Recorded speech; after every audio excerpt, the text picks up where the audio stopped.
যৌনাঙ্গ চেপে ধরে সাথে সাথে ডেট হয়ে যায়। শ্বশুরের যৌনাঙ্গ চেপে ধরল বৌমা, তাতেই সব শেষ, চিরনিদ্রায় শ্বশুর। খুব মর্মান্তিক ঘটনা।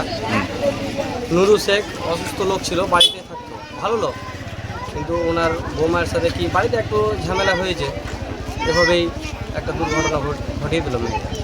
কি ঘটনা?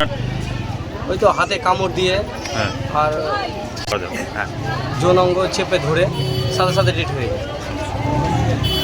আপনারা কি দাবি জানাচ্ছেন এলাকাবাসী? আমরা প্রশাসনের কাছে একটাই দাবি রাখবো, আগামী দিনে আর এরকম ঘটনা না যদি করতে পারে, ওকে এমন শাস্তি দেওয়া হোক ওই মহিলাকে।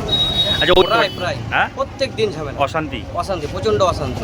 আমি এখানে প্রেজেন্ট ছিলাম, দেখলাম কি আমি জমিতে আসার পরে মেয়েটা শ্বশুরটা ঝগড়া করছে। আচ্ছা, মেয়েটা করে কি ওই শ্বশুর গলাতে যে মনে টুটে চেপে দেয়। আচ্ছা, চেপতে যায় ওই লিঙ্গটা যায়, মেয়েটা ঘাপ করে ধরে ওখানে ধরার পরে মেয়েরা লোক সামনে লোক করে, তারপরে মেয়ে এসে করে কি ওই শ্বশুরের হাতে কামড় দিয়ে একবার ফেলে দেয় মেয়েটা। বলছি ছিলেন নাকি? অসুস্থ ছিল না, বয়স্ক লোক ছিল, অসুস্থ ছিল না। আচ্ছা, তো মানে তত বৌমা মানে শ্বশুরকে মেরে ফেলে দিল। এখন নিয়ে যাওয়া হয়েছে নাকি? হাসপাতালে নিয়ে গেল। এখন পুলিশ কি করেছে? বোমাটা নিয়ে অ্যারেস্ট করে নিয়ে গেল, থানায় নিয়ে গেল। নিয়ে গেছে।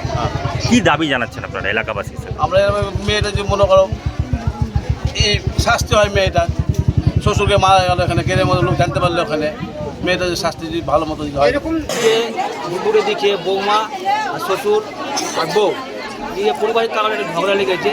সেই ঝগড়া লাগার জন্য বৌমা শ্বশুরের হাত কামড়ে হাতেও কামড়ে জোর কাপড় ছোটাছুটি করে কামড়ে। এবার আমার মুখে আমি তো দেখে নিয়ে শুনেছি, ওই যেটা ঘটনাঙ্গ তখন আমরা চিপে ধরেছে, এই সময় মারা যায়, শ্বশুর মারা যায়। আমাদের মাথায় পড়ে এটা মানে বিরল ঘটনা, এগুলো ঘটনা হয় না, খুব দুঃখজনক ঘটনা। আমরা এই ঘটনা খুব নিন্দা জানাচ্ছি। ঝগড়াটা পারিবারিক ঝগড়া, কোনো খাওয়া দাওয়া বা টাকা পয়সা এগুলো নিয়ে ঝগড়া লেগেছিল। আচ্ছা, পুলিশ এসছে, পুলিশ ওই বৌমাকে ধরে নিয়ে গেছে, শ্বশুরের ডেড বডিটা নিয়ে গেল এখন। Bureau report, news সমবার্তা।